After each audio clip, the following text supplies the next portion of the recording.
안녕하세요. 오랜만에 시간이나 창밖이 훤히 보이는 카페에 앉아 누군가를 기다리며 사연을 쓰고 있어요. 제가 이렇게 사연을 쓰게 된 이유는요. 제가 이제 곧 중요한 일을 앞두고 있는데 이젠 정말 이곳에서 전 남편과의 일을 마지막으로 털어내고 새로운 출발을 하기 위해서입니다. 저의 기가 막힌 이혼 이야기 함께 하시겠어요? 저와 남편은 결혼한 지 9년이 되었고 뱃속에 아기가 자라고 있었어요. 저에겐 축복과도 같은 존재였죠. 9년이란 세월 동안 고생했던 것에 대한 보상과도 같다고 느껴지더군요.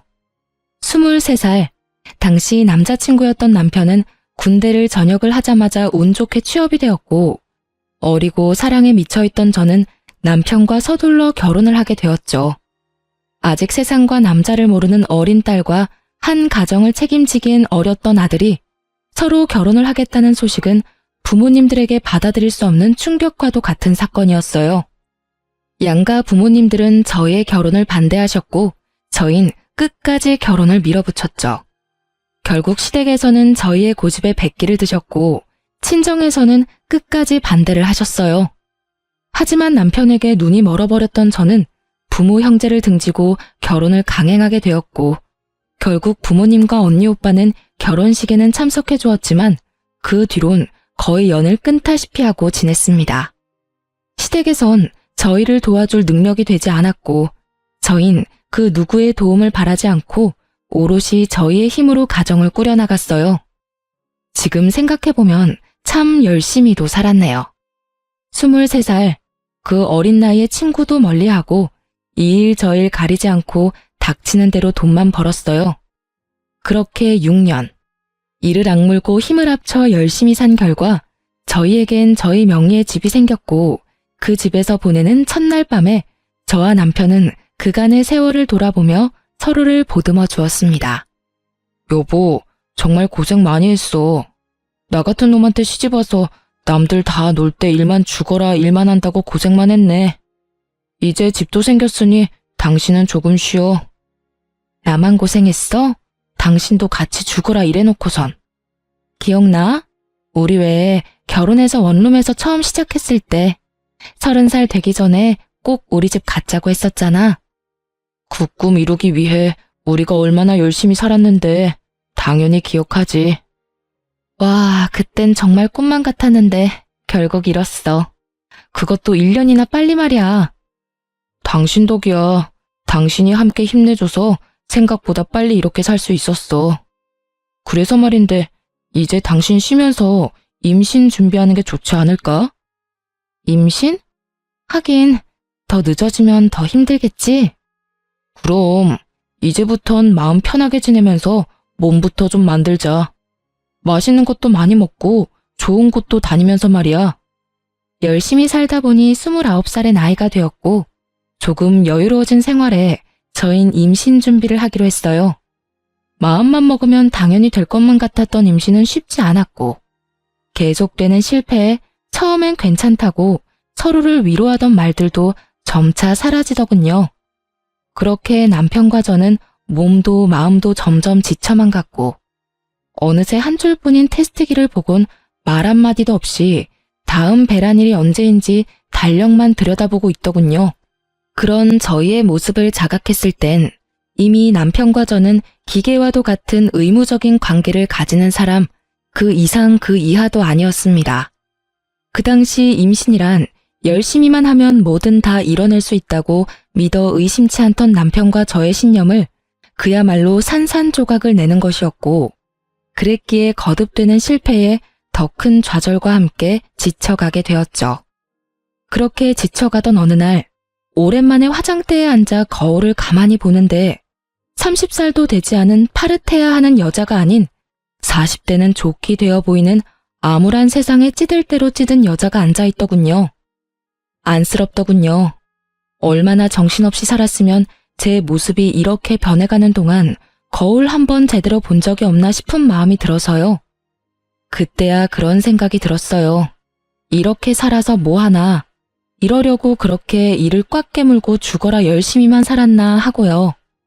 저요, 결혼하고 그 세월 동안 봄에 피는 꽃도 여름에 우거지는 그늘에서 쉬어본 적도, 가을에 예쁘게 물든 단풍잎을 맞아본 적도, 겨울에 내리는 첫눈을 넋놓고 바라본 적도 없이 참 열심히만 살았거든요. 그런데 그럴 여유도 틈도 없이 정직하고 열심히 산 결과가 세상 풍파를 다 맞은 모습이라니 너무 서글프더라고요. 그 순간 그간 한 번도 느낀 적 없던 온갖 감정들이 몰려오며 눈물이 쏟아져 나왔어요.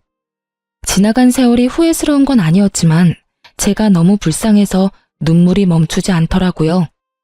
그렇게 한참을 울고 있는데 어느새 울고 있는 저를 발견한 남편이 다가오더군요. 여보, 울어? 왜 울어? 무슨 일 있어? 그게 무심코 거울을 봤는데 웬 늙은 아줌마 한 명이 나를 보고 있는 거야. 그게 너무 서글퍼지면서 아깝다는 생각이 확 들더라. 얼마나 대단하게 살 거라고 흘러가는 시간도 지나가는 계절도 즐기기는커녕 느낄 새도 없이 다 보내버렸는지. 당신은 아깝지 않아? 나만 이렇게 서글프고 아까운 거야? 말을 마친 저는 목을 놓아 울어버렸고 그런 저를 남편이 꼭 안아주며 이렇게 말하더군요. 여보, 이제 우리 다 내려놓고 우리만을 위해서 살자. 아기 가지려고 노력하는 것도 그만하고 그냥 우리만 생각하면서 지내자. 평소에 저였다면 아니라고 괜찮다며 다시 잘 준비해보자고 했을 텐데 그때 전 많이 지쳐 있었고 더는 힘을 낼 여유조차 남아있지 않아 남편에게 알겠다고 했어요. 그렇게 2달 뒤 몸이 조금 이상하다는 느낌이 들었고 혹시나 하는 마음에 병원에 갔더니 임신 4주차에 접어들었다고 하더라고요. 그때 그 행복감과 기쁨은 아직도 기억에 생생해요. 남편 역시 눈물까지 흘리며 행복해했고 그렇게 저와 남편은 이제 행복할 일만 남았다고 서로에게 말해주었습니다. 하지만 그 영원할 것만 같던 행복도 오래가지 않더군요. 전 입덧이 다른 사람보다 심한 편이었는데 구역질이나 먹지 않으면 허기짐에 구역질이 나고 먹으면 속이 더부룩해 변기통을 안고 살아야만 했죠. 계속되는 입덧에 회사 생활이 제대로 될 리가 없었고 자연스럽게 동료들에게 민폐만 끼치게 되었어요. 결국 전 휴직을 하기로 했고 집에서 휴식을 취하며 입덧을 견뎌내고 있었어요. 제대로 먹지는 못하고 토하는 생활이 반복되자 몰골은 말이 아니었지만 다행스럽게도 아기는 건강하게 잘 자라고 있다고 하니 그나마 다행이라고 생각하며 그 힘든 날들을 견디며 지내고 있었죠. 전 하루가 다르게 수척해져갔고 이윽고 거울에 비치는 제 모습조차 보기 싫은 지경이 돼버리더군요. 상황이 그렇게 되자 남편 역시 저를 멀리하는 것이 느껴지더라고요. 처음엔 입덧으로 고생하는 저를 안쓰러워하던 남편이었는데 어느 순간부턴 제가 화장실을 가려고 일어서기만 해도 한숨을 쉬는 지경이 되어버렸어요. 전 남편의 다정스러운 눈빛을 본 적이 언제인지 기억도 나지 않았고 투명스러운 눈빛과 함께 남편의 핀잔이 계속되고 있었어요. 얼굴이 도대체 그게 뭐야? 로션은 안 바르는 거야? 푸석푸석해서는. 아무리 입덧 때문에 힘들다고 그래도 사람 몰골이 그게 뭐야? 그거 알아? 당신 보고 있으면 내가 다 서글퍼진다고. 이런 식의 핀잔은 말끝마다 이어졌고 다른 것도 아닌 임신 때문에 혼자 고생하는 저에게 이런 언행으로 대하는 남편을 보며 섭섭한 적이 한두 번이 아니었어요. 하지만 남편 역시 회사 생활로 많이 힘들어서 그럴 거라며 이해해주며 남편과 싸우지 않으려고 많이 노력했어요. 사실 싸울 힘도 없긴 했고요. 그러던 어느 날 유난스럽게 입덧이 심한 날이었는데 그날따라 생전 좋아하지도 않았던 요거트가 너무 먹고 싶은 거예요. 얼마나 먹고 싶은지 눈물이 다 나려고 해 전 배달 어플을 이용해 요거트를 시켜 먹게 되었고 그 결과는 참담했습니다. 그토록 눈물나게 먹고 싶었던 요거트를 한 입 먹는 순간 속이 마구 울렁이기 시작하는데 참아보려 해도 도저히 참아지지 않았고 그대로 전 화장실로 뛰어가 또다시 다 개워내게 되었어요. 그렇게 한바탕 개워내고 나오니 미간을 잔뜩 찌푸린 남편이 이렇게 말하더군요. 진짜 그렇게 다 토해낼 거면 차라리 굶어. 돈 아깝게 그게 뭐 하는 짓이야? 그 말을 듣는데 전 그야말로 폭발하고 말았어요. 그게 나한테 할 말이야? 내가 일부러 토해? 내가 토하고 싶어서 토하냐고. 나도 그냥 맛있게 먹고 싶어. 그런데 그게 안 되는 걸 어떻게 해? 당신 이런 내 심정을 알아? 그냥 가만히 앉아 있어도 놀이기구를 타고 있는 기분이야. 비포장도로를 끊임없이 달리는 차 안에 갇힌 기분이라고. 저 역시 그 당시 몸도 마음도 힘든 상황이었기에 남편의 모진 말들을 참을 수가 없었고 그렇게 한바탕 쏟아내는데 갑자기 배에서 감당할 수 없는 고통이 느껴지더군요. 저는 배를 잡고 소리를 지르며 고꾸라졌고 놀란 남편은 저를 집에서 가까운 곳에 있던 대학병원으로 데리고 갔어요. 병원으로 가는 내내 아기만 무사하기를 빌고 또 빌었고 병원에 도착해 진료를 해본 결과 천만다행으로 아기는 무사하다고 하더라고요. 하지만 제 몸이 너무 약해져서 병원에서 며칠 안정을 취하며 경과를 봤으면 좋겠다라는 의사 선생님의 권유대로 전 입원을 하게 되었고 남편은 편히 지내라며 1인실을 잡아주었죠. 그렇게 전 병실에 누워 눈을 감고 있었어요. 잠은 오지 않았지만 이런저런 일들로 인해 많이 지쳐있던 터라 눈꺼풀조차 무겁게 느껴져 눈을 뜨고 있기도 힘이 들었거든요. 한참을 잠들지 않은 채 눈을 감고 있는데 병실로 남편이 들어오더니 제 손을 잡고 숨죽여 울기 시작하더군요. 저는 내심 남편이 최근에 말은 모질게 했지만 아직 절 많이 사랑하고 있다는 생각이 들었고 많이 놀랐을 남편을 안심시키기 위해 괜찮다는 말로 남편을 달래주려고 했어요. 그런데 그 순간 남편의 입에서 믿지 못할 말들이 나오고 있더라고요. 여보, 미안해. 정말 미안해. 나 사랑하는 여자가 생겼어. 믿을 수가 없었어요. 사랑하는 여자가 생겼다뇨. 저와 남편이 함께한 세월이 얼만데 그동안 함께한 고생이 얼만데 이제서야 임신도 하고 살만해졌는데 이제와 저 말고 사랑하는 여자가 있다니 정말 믿을 수가 없더군요. 내가 이런 마음 품는 것 자체가 여보한텐 너무나도 큰 상처이고 배신인 걸 너무 잘 알지만 이미 그 여자한테 가버린 마음이 너무 커서 내 뜻대로 되지가 않아. 나 어떻게 해야 해? 내가 어떻게 해야 할까? 난 천벌받을 거야 정말. 말을 마친 남편은 계속해서 울고 있었고 전 저도 모르게 반사적으로 남편의 손을 있는 힘껏 잡아버렸어요. 저의 행동에 제가 잠들지 않았다는 사실을 알아차린 남편은 화들짝 놀라며 저를 바라보았고 전 그 자리에서 벌떡 일어나 남편에게 제가 들은 것이 진실인지 되물어 보았어요. 이게 다 무슨 소리야? 사랑하는 여자가 생겼다니. 당신 이게 다 정말이야? 숨도 제대로 쉬지 못하고 쏟아내는 저의 물음에 남편은 눈물을 떨구며 이렇게 말하더군요. 다 사실이야. 당신한텐 정말 미안한데 나 사랑하는 사람이 생겼어. 남편의 눈물겨운 고백을 듣고 있는데 참 할 말이 없더라고요. 저는 아무 말도 하지 못하고 있었고 그렇게 정막만이 병실을 가득 채우고 있었죠. 그렇게 얼마나 지났을까요? 저는 여전히 고개를 숙인 채 저를 보지도 못하고 있는 남편에게 물었어요. 그래서 어떻게 하고 싶은 건데? 어떻게 하고 싶길래 당신 입으로 다 밝힌 거야? 그게 당신이랑 이혼하고 그 사람이랑 살고 싶어. 나 이제 그 사람 없이는 안 될 것 같아. 이렇게 말하는 와중에도 남편은 울고 있었고 전 피해자라도 되는 양 우는 남편에게 소리를 질러버렸어요. 울지도 마. 난 지금 당신 우는 꼴도 역겨워서 죽을 것만 같으니까 울지도 말라고. 뭐? 그 사람 없이는 안 될 것 같다고? 지금 그런 말을 나한테 하면서 울고 싶어? 울고 싶은 사람이 누군데? 당신이 피해자라도 되는 것처럼 울긴 왜 울어? 결혼 생활 내내 저의 이런 모습을 본 적 없었던 남편은 깜짝 놀라 아무 말도 못하고 있더군요. 전 벙어리가 되어버린 남편의 멱살을 잡고 흔들며 절규를 하기 시작했어요. 이 미친놈아, 이혼을 하고 싶다고? 그러면 뱃속 아기는? 나는 둘째치고 뱃속의 아기는 어떻게 할 거냐고? 네가 이러고도 인간이야? 네가 이러고도 사람이냐고? 저의 절규는 계속되었고 남편은 여전히 아무 말도 하지 못하고 있더라고요. 그 순간 남편의 휴대전화가 울렸고 휴대전화를 확인하는 남편의 눈빛이 갈피를 잡지 못하고 흔들리기 시작했어요.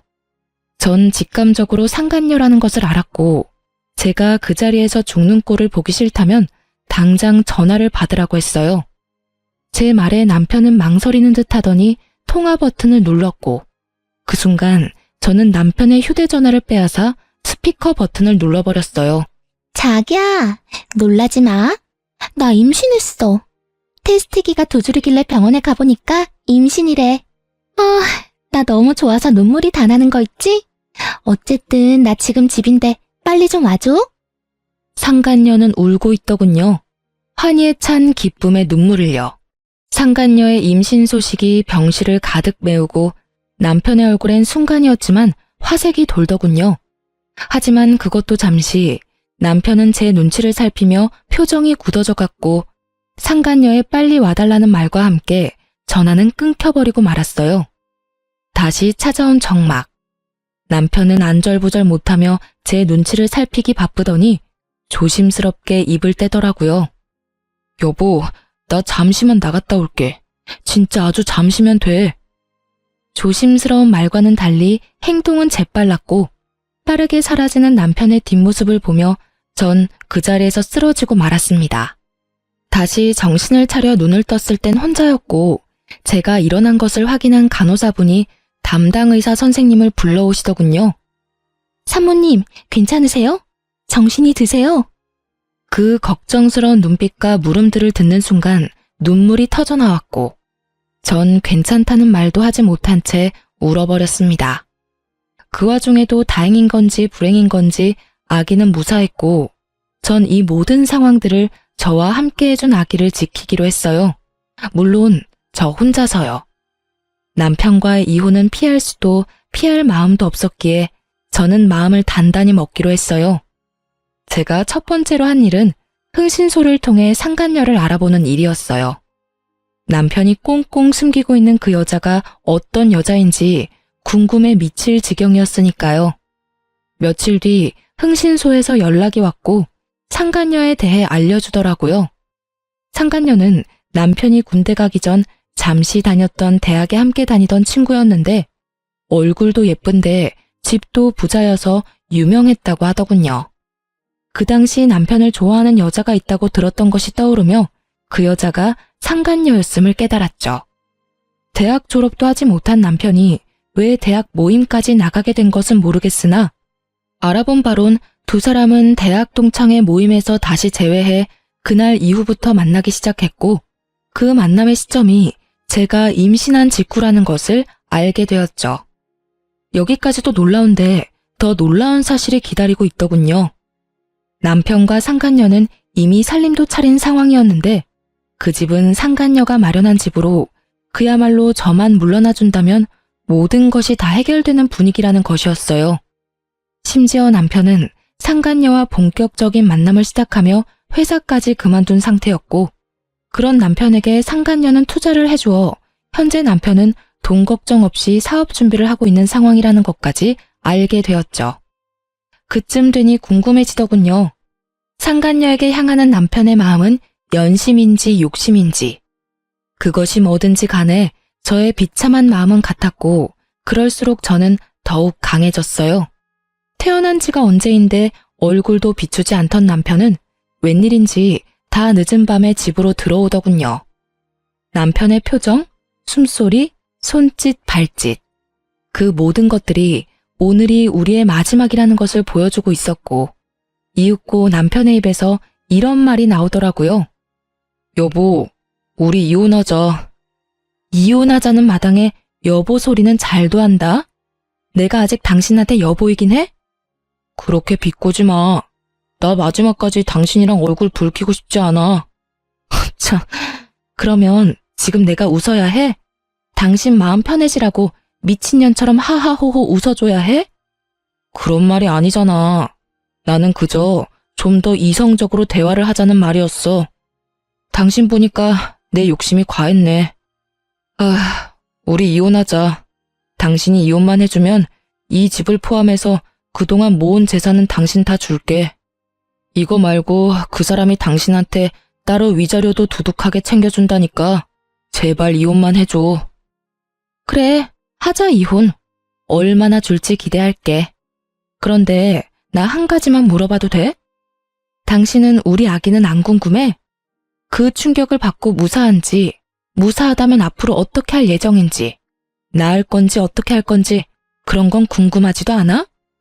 전 진심으로 궁금해서 물었고 남편은 저의 물음에 표정 하나 변하지 않고 이렇게 대답하더군요. 무사하단 이야긴 병원에 전화해서 들었어. 그리고 앞으로 어떻게 할지는 궁금해하면 뭐해? 내가 낳아서 키울 수 있는 것도 아닌데. 당신이 잘 생각해서 알아서 결정하겠지. 잘 생각해서 잘 결정해. 그게 어떤 결정이든 난 당신 의견 존중하고 응원하니까. 똥 같은 소리를 참도 정성껏 짓거리고 있더군요. 전 그런 남편에게 상간녀 소송도 진행 중이니 그런 줄 알라는 말을 마지막으로 집 밖으로 내쫓아 버렸어요. 더는 그 면상을 보고 있기도 힘이 들었거든요. 그렇게 저희는 이혼을 하게 되었고 전 우리의 젊은 날을 갈아샀던 집과 남편이 상간녀에게 받아온 3억과 함께 상간녀 위자료까지 따로 받을 수 있었어요. 이혼이 확정된 날, 전 계획했던 대로 상간녀의 본가로 찾아가 상간녀의 아버지를 만났습니다. 조사를 통해 알아본 바론 상간녀의 부모님은 전 남편이 유부남이었던 사실을 모르고 있었고 받을 거 다 받아낸 저는 상간녀가 밖에서 무슨 짓거리를 하고 다니는지 그 부모님께 다 알릴 계획이었던 거죠. 예상대로 저의 폭로에 상간녀의 아버지는 노발대발 난리가 났지만 비교적 상간녀의 어머니는 차분한 것으로 보아 대충 알고 있었던 눈치 같더라고요. 누구신데 우리 딸에 대해 할 말이 있다고 하시는 건지요? 아, 제 소개가 늦었네요. 전 지금 따님이 만나고 있는 남자의 본차입니다. 정확히는 전부인 되겠네요. 오늘 이혼 확정이 났거든요. 네? 이혼이라니? 그럼 그 남자가 유부남이었단 말입니까? 우리 딸을 속였던 건가요? 아니요. 따님을 속인 것이 아니라 따님과 제 남편이었던 작자가 서로 불륜을 저질렀어요. 그래서 제가 물러나게 되었고요. 제 딸이 유부남인 걸 알고도 만났단 말입니까? 아니, 그럴 리가. 혹시 집을 잘못 찾아오신 거 아닌가요? 우리 딸이 만나는 남자가 있긴 합니다만 딸이 임신해 곧 결혼할 예정입니다. 유부남이 도대체 무슨 생각으로 처녀를 임신시키겠습니까? 전 끝까지 제 말을 믿지 못하는 상간녀의 아버지에게 두 사람의 다정한 모습이 찍힌 사진을 내밀어주며 말했습니다. 보시면 아시겠지만 따님 맞습니다. 참고로 제 뱃속에도 아기가 자라고 있는데 그것도 따님이 다 알고 있다고 하더군요. 참 웃기는 상황 아닌가요? 조강지처 뱃속에 있는 아기는 버려도 상간녀 뱃속에 있는 아기는 지키겠다는 그 꼴이요. 그러니 제가 어쩌겠어요? 물러서 줘야죠. 에휴, 그래서 원하는 게 뭡니까? 여기까지 찾아와서 이런 말 하는 거 보면 원하는 게 있을 텐데요. 그저 부모님께서도 자기 딸이 밖에서 어떤 짓거리를 하고 다니는지, 그 짓거리 덕분에 제 가정이 어떻게 망가졌는지 다 아셔야 할 것 같아서 찾아왔어요. 아, 굳이 원하는 게 있다면 따님을 좀 꾸짖어 주시면 좋을 것도 같네요. 자기네들끼리야 하늘 아래 둘도 없는 사랑이네 뭐네 곱게들 포장하지만 엄연히 죄잖아요, 불륜이라는 게.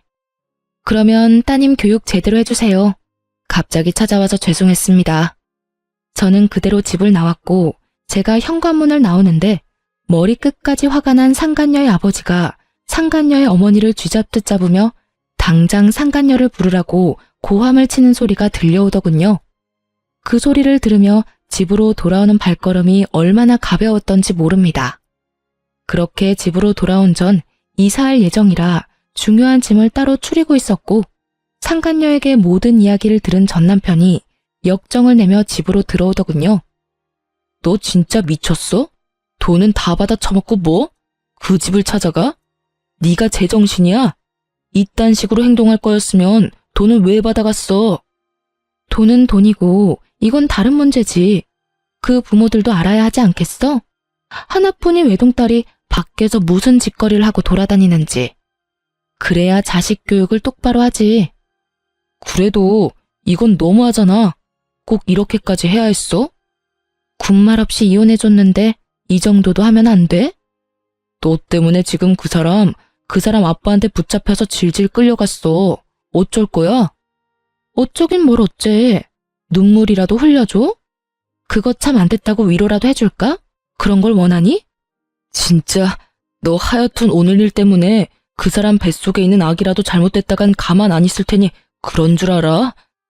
전 남편은 악에 바친 듯 이를 꽉 깨물며 저에게 말했고, 그런 전 남편의 모든 것이 어이가 없더군요. 그래서 전 어느새 꽤 나온 저의 배를 보여주며 이렇게 말했습니다. 이건 안 보여? 내 배는 안 보이냐고. 이 아기도 당신 아기야. 당신은 정말 이 아기는 보이지도 않는 거야? 저는 전 남편을 향해 목이 터져라 외쳤지만 전 남편은 그런 저에게 시선조차 주지 않았고 전 참지 못하고 전 남편의 뺨을 내리쳐버렸어요. 썩 꺼져. 빨리 꺼지라고. 앞으론 2번 다시 그 어떤 일로도 찾아오지 마.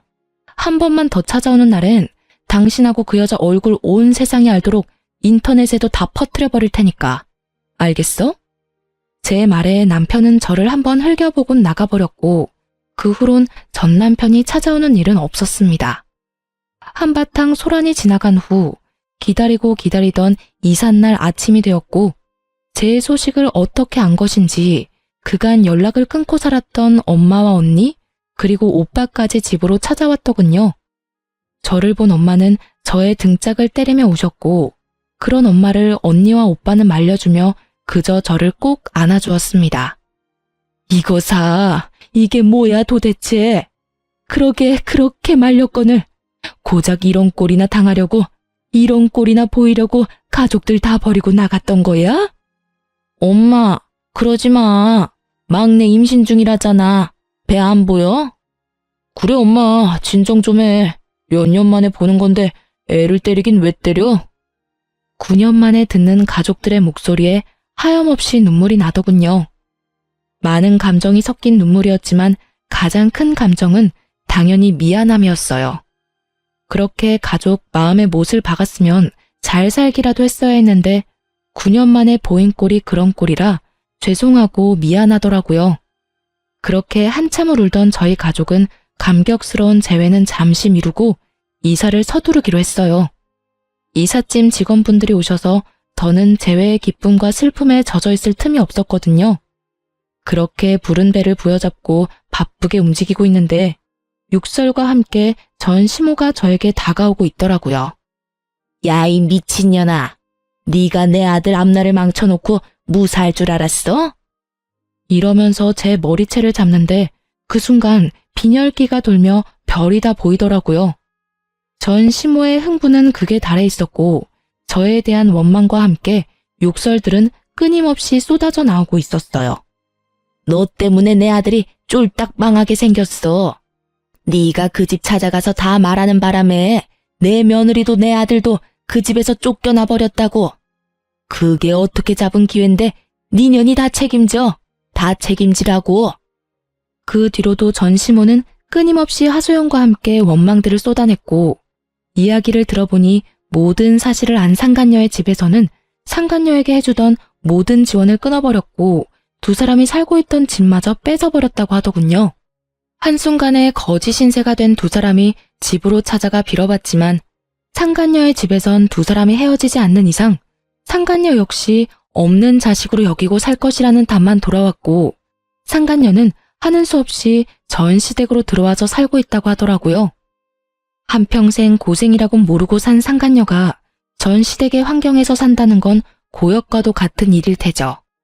그렇게 한참을 쏟아내던 전 시모는 급기야 저에게 돈 타령까지 하기 시작했어요. 네가 다 이렇게 만들었으니 네가 다 책임져. 돈이라도 내놓으란 이 말이야. 네가 받아간 거 다 내놔. 그 순간 잠시 이삿짐 차에 갔던 식구들이 돌아오고 저의 모습을 발견한 엄마가 달려와 전 시모의 손을 낚아채 있는 힘껏 밀어버렸어요. 이 여편네가 감히 누구 머리채를 잡아? 정신 나갔어? 어디서 내 딸 머리를, 그것도 임산부를. 네가 제정신이야? 당연히 이삿짐 센터 직원인 줄 알았던 엄마의 등장에 전시모가 당황한 기색이 역력하더군요. 그랬겠죠.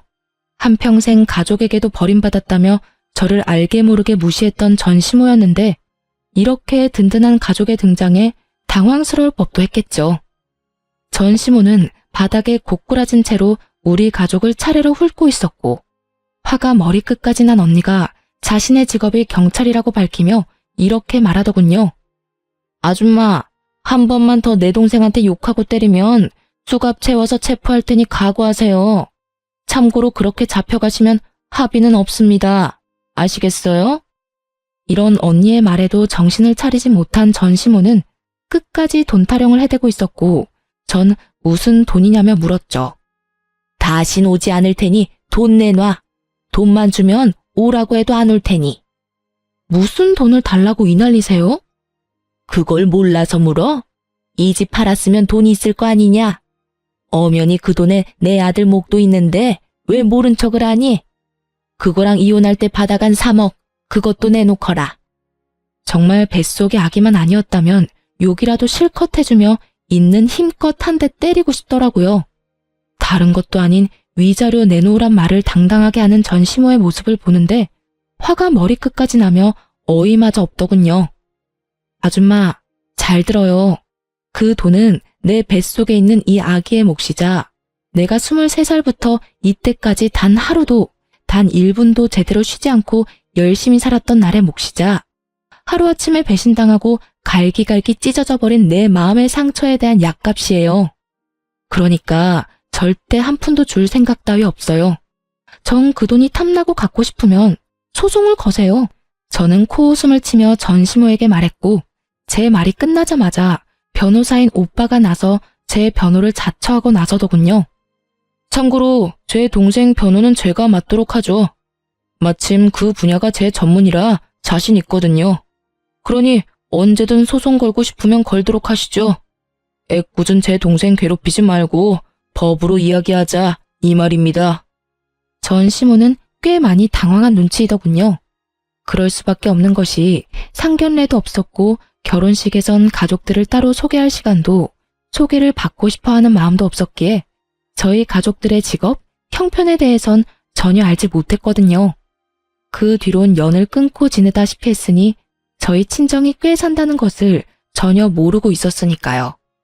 전시모는 오빠의 말이 끝나자 당황한 눈초리로 가족들을 번갈아 살피기 시작하더군요. 경찰인 언니의 변호사인 오빠, 그리고 있어 보이는 엄마의 차림새까지. 찰나의 순간 가족들을 살핀 전시모는 갑자기 태세를 바꿔 저에게 무릎까지 꿇고 애원하기 시작하더군요. 아가, 내가 잠시 미쳤었구나. 내 아들이 하루아침에 거지꼴이 되어서 집으로 들어왔는데 어떤 부모가 제정신일 수가 있겠어. 너도 뱃속에 아기가 있으니 조금은 이해를 할 거다. 그러니 방금 전 내 행동은 네가 이해를 좀 해주렴. 그리고 이해하는 김에 내 아들도 좀 이해해주면 안 되겠니? 말이야 바른 말이라고 여자가 작정하고 꼬시는데 남자가 어쩌겠어. 그간의 정을 생각해서라도 네가 이해하고 용서 좀 해주렴. 네가 용서만 해주면 내 아들도 다시 너한테 돌아올 거고 그렇게 두 사람 제외하게 되면 뱃속의 아기한테도 좋지 않겠어? 애를 생각해야지. 이 험한 세상에 애를 혼자 낳아서 어쩔 생각이니? 남들 다 있는 아빠, 우리 손주한테서 뺏을 생각은 아니지? 이때껏 한 번도 꺼내지 않던 손주 이야기까지 들먹이며 애원하는 꼴이 참 가증스럽기 그지없더군요. 엄마 역시 저와 생각이 같았는지 전 시모의 말에 한마디의 대꾸도 없이 시모를 질질 끌어다 내쫓아버렸고 저의 이사는 무사히 마칠 수 있었습니다. 그날 이후 전 가족의 품으로 돌아가게 되었어요.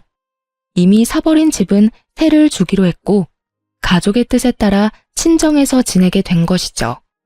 그렇게 친정에서 지내는 동안 출산날이 가까워졌고 입원을 했던 대학병원에서 진료를 계속 보며 그곳에서 출산까지 하기로 했습니다.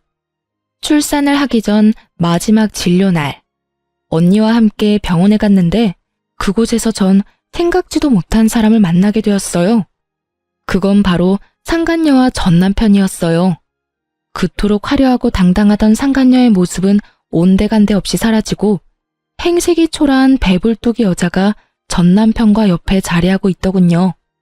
한 걸음씩 한 걸음씩 두 사람과 가까워졌고 저와 언니를 발견한 상간녀는 두 눈이 동그래지더니 이내 승리의 표정을 지으며 전 남편의 팔짱까지 급하게 끼고 저에게 다가와 인사를 건네더라고요. 오랜만이네요. 잘 지냈어요? 아, 이런 질문 좀 그런가요? 하긴, 잘 지낼 턱이 없는데 질문이 좀 그랬죠? 방금 전까지 전 남편과 돈 때문에 다투는 소리를 다 들었는데 이렇게까지 해서 저에게 아는 척이 하고 싶은 그 마음이 다 궁금하더군요. 그런데 그 애는 정말 낳아서 혼자 키울 수 있다고 생각해요? 진작 지우지. 이게 무슨 청승맞은 짓이에요. 뭐라고? 너 말 다 했니? 그게 네가 나한테 할 말이야? 왜 화를 내고 난리래? 다 걱정해서 하는 말인데. 아, 그리고 혹시나 해서 하는 말인데 양육비 이런 건 바라지도 말아요. 하긴 뜯어간 돈 많으니 양심이 있으면 양육비 달란 말은 못하겠지. 상간녀는 어떻게 해서든 제 속을 긁고 싶어 안달인 듯 했으나 전 도발에 더는 넘어가지 않았고 상간녀를 위아래로 훑어주며 이렇게 말했습니다. 그게 걱정이어서 굳이 반가워하지도 않는 사람한테 인사까지 한 거야? 하긴 꼴을 보아하니 걱정이 되긴 하겠다. 양육비 줄 능력도 처지도 안 되니까 말이야. 나 양육비 달라는 말 할 생각도 없으니까 그런 걱정은 넣어두고 사랑으로 가진 애 잘 낳아서 찢어지게 가난한 집에서 잘 키워봐. 난 댁들 덕분에 가족도 다시 만나 잘 지내고 돈도 많아서 양육비 걱정은 없거든. 제 말에 상간녀는 미간을 찌푸리는가 싶더니 이내 코웃음을 치며 비아냥대기 시작하더군요. 참 좋기도 하겠네요. 남편도 뺏겨서 애도 혼자 낳고 혼자 키워야 하는 마당에 좋다고 웃는 꼴이 참. 어떤 면에선 참 대단하기도 하네요. 상간녀의 비아냥거림에 제가 반격을 하려는 순간 어느새 제 곁으로 온 담당 의사 선생님이 제 어깨에 손을 두르며 언니에게 이렇게 말하는 것이 아니겠어요? 초영, 여기서 뭐 하세요? 무슨 일 있어요? 표정이 왜 이렇게 안 좋아요? 처영이라니. 전 크게 당황을 했고 언니 역시 당황한 기색이 역력했지만 그것도 잠시 천연덕스럽게 선생님께 제보라고 하며 상황을 설명하기 시작하더군요. 언니의 설명을 들은 선생님은 제 어깨를 잡은 손에 힘을 주며 말을 하더군요. 아, 아직 소식 못 들으셨나 봅니다. 저 이 사람하고 결혼 약속했어요. 식은 아직이긴 한데 출산하고 몸 추스르는 대로 결혼식 올리려고 하고 있어요.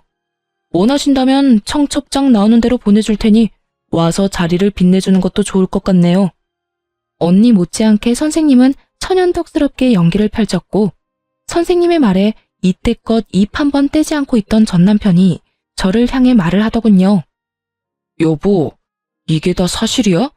당신 이 남자랑 결혼했어? 혼인신고라도 한 거야? 전 남편의 말이 끝나자마자 여보라는 단어에 발끈한 상간녀는 제가 무어라 답할 새도 없이 전 남편을 쥐잡듯 잡기 시작하더군요. 당신 지금 뭐라고 했어? 여보? 누구 보고 지금 여보라고 하는 거야? 상간녀의 말에 전 남편은 그제야 자신이 어떤 단어를 썼는지 자각한 듯 새하얗게 질린 얼굴로 말까지 더듬더라고요. 아니 그게 습관적으로 나도 모르게 튀어나왔어. 그걸 지금 말이라고 해? 당신은 아직도 저 여자하고 결혼한 사이라고 착각하는가 봐. 아니, 저 여자랑 다시 살고 싶기라도 한 거야? 무슨 말을 또 그렇게 해. 실수라고 했잖아. 실수라고? 그래, 그건 실수라고 치자. 그런데 당신이 왜 저 여자가 결혼한 사실에 화를 내? 왜 간섭하냐고. 그건 나도 놀라서 그랬지. 당신 지금 너무 흥분했어. 진정 좀 하고 진료나 보러 가자. 예약 시간 다 됐어. 지금 내가 진료 보게 생겼어? 당신 같으면 이 기분에 진료가 보고 싶겠냐고. 내가 누구 때문에 이 모양 이 꼴로 살고 있는데, 내가 왜 이런 거짓 꼴로 살고 있는데, 당신 하나 보고 다 버리고 와서 이렇게 사는 난 신경도 안 쓰면서 전부인이 재혼한 사실이 그렇게 신경 쓰여? 상간녀는 악을 쓰며 남편을 닥달했고 그런 상간녀의 말이 지긋지긋하다는 듯 전 남편은 짜증을 섞으며 답을 하더군요. 내가 당신한테 가족 버리고 나한테 와달라고 했어? 당신이 좋아서 다 버리고 나한테 와놓고 왜 또 그런 말을 하는 거야? 지겹지도 않아? 무슨 일만 일어났다 하면 이 모양 이 꼴 타령하는 거? 나야말로 누구 때문에 그 좋은 회사까지 그만두고 이 모양 이 꼴이 됐는데 다 당신이 투자해준다고 해서 이렇게 된 거잖아. 두 사람은 급기야 언성까지 높이며 싸우기 시작했고 그 광경을 지켜보던 선생님은 제 손을 진료실로 이끌며 이렇게 말했어요. 우린 이만 들어가요. 이런 난장판은 뱃속의 아기한테 좋지 않아요. 얼른요. 그렇게 선생님의 손에 이끌려 진료실 의자에 앉은 전 어리둥절했고 이내 간호사 선생님이 들어오셔 두 사람이 난동에 가까운 싸움을 하다 결국 병원에서 쫓겨났다고 하더군요. 그 만남을 마지막으로 전 다신 그 사람들을 만나기는커녕 소식조차 들을 수도 없었습니다. 그렇게 정말 전 남편과의 모든 것이 끝이 나고 전 무사히 출산했습니다. 출산 이후 전 제 소중한 보물을 안겨주신 선생님께 보백받게 되었어요. 사실 병원에 처음 와 전 남편의 외도 사실을 알게 되었을 때 걱정스러운 눈빛으로 절 위로해준 그 선생님이 저의 담당 선생님이었고 선생님의 말에 의하면 그날부터 제가 신경이 쓰였다고 하더군요. 처음엔 그저 제가 불쌍했다고 했어요. 불쌍해서 눈길이 더 가고 마음이 더 쓰였다고요. 그래서 진료를 볼 때도 더욱 신경을 써주었고 제가 배가 심하게 뭉쳐 병원에 갑자기 왔다는 연락이라도 받을 때면 그게 언제든 어디에 있든 병원으로 뛰어와 제 진료를 봐주셨다고 하더라고요. 그렇게 측은심에 제가 눈에 밟혔는데 그 측은심이 어느 날부턴 저를 지켜주고 싶고 제가 보고 싶어졌다며 저를 좋아하는 것 같다고 마음을 고백해 오더군요. 지금 당장 대답해달라는 건 아니에요. 지금 상황이 좋지 않다는 것도 알고 저한테 신경을 쓸 틈도 없다는 거 누구보다 잘 아니깐요. 그냥 제가 곁에서 맴돌 테니 그것만 막지 말아주세요. 그렇게만 해준다면 저는 언제까지고 기다릴 수 있어요. 그저 저를 지켜봐 주세요. 처음엔 그냥 아무런 대답도 하지 않고 무시했던 것 같아요. 전 남편에 대한 상처가 크기도 했지만 무엇보다 큰 이유는 염치가 없어서였어요. 애 딸린 이혼녀와 총각인 대학병원 의사 선생님이라니 거부할 염치조차도 없더군요. 하지만 선생님은 저를 포기하지 않았고 부담스럽지 않게 저의 곁을 지키면서 제 아들조차 사랑으로 품어주고 있더라고요. 그렇게 4년을 한결같이 저와 제 아들을 지켜준 선생님께 마음의 문을 열게 되었고 선생님은 저의 남자친구가 되었어요. 그리고 곧 저는 저와 아들을 세상 누구보다 사랑해주는 남자친구와 결혼을 할 예정이에요. 말이 씨가 된다고 하더니 전 남편과 상간녀 앞에서 저와 결혼한 사이라고 거짓말을 하던 모습이 엊그제 같은데 그 결혼이 현실이 되었지 뭐예요? 남자친구의 말론 그때 자신의 마음을 확신했다고 하더군요. 물론 예비시댁에서도 저와 아들을 많이 아껴주세요. 처음 저의 이야기를 남자친구에게 들었을 땐 걱정이 많으셨다고 하시더군요. 아무래도 그럴 수밖에 없는 상황이긴 했죠. 온 정성을 다해 사랑으로 키운 아들이 어느 날 갑자기 사랑하는 여자가 생겼다고 해서 누구보다 기뻐하셨는데 그 여자가 이혼녀인 것도 모자라 갓난아기까지 있다고 하니까요. 어떻게든 설득을 해보려 했지만 남자친구는 흔들리지 않았고 일단 얼굴이나 보자 하는 마음으로 저를 만나러 나오셨다고 하셨어요. 그렇게 저를 처음 만난 날 저와 예비 시부모님은 많은 이야기를 나눴고 헤어지는 순간에 제 손을 잡아주시며 이렇게 말씀해 주시더군요. 사실 오늘 이 자리 나올 때까진 좋은 말로 설득해서 헤어지게 만들 생각이었어. 생각 있는 여자라면 헤어질 테니 말이야. 그럴 생각으로 나온 자리인데 막상 만나서 이야기 나눠보니 우리 애가 왜 그렇게 매달렸는지 알 것 같네. 앞으로 우리 아들이랑 잘 지내줘. 그렇게 잘 지내다가 우리 가족으로 와주면 더 좋고. 이렇게 말씀해 주시는데 얼마나 많이 울었는지 몰라요. 그 마음이 너무나도 감사하고 아직도 그 감사한 마음이 드는 것이 염치도 없어서요. 제가 자식을 키워보니 알겠더라고요. 그것이 얼마나 큰 결정이었는지. 그래서 저도 그런 마음을 저버리지 않게 열심히 노력해 보려고 합니다. 제가 사연 처음에 말씀드렸었죠? 누군가를 기다리며 사연을 쓰고 있다고. 그 기다리던 사람이 다름 아닌 남편과 제 아들입니다. 저를 여기에 앉혀두곤 장난감을 사러 간다고 나간 두 사람인데 이 긴 사연을 쓸 때까지 돌아오지 않고 있네요. 아마 모르긴 몰라도 장난감을 사러 간 두 사람은 장난감 가게를 살 태세로 쇼핑을 하고 있는 모양이에요. 가끔 이럴 때가 있어 제가 두 사람을 잡으러 간 적이 한두 번이 아니거든요. 전 이만 인사를 드리고 가봐야 할 것 같아요. 마지막으로 저의 지옥 같던 세월을 여기에 털어버렸으니 이제 저도 행복하게 새로운 인생을 살 수 있겠죠? 어쨌든 지금 두 남자의 과분한 사랑을 받으며 행복하게 잘 살고 있으니 여러분도 제 걱정보단 앞날에 대한 응원을 부탁드리며 전 이만 물러가 볼게요. 긴 이야기 들어주셔서 감사합니다.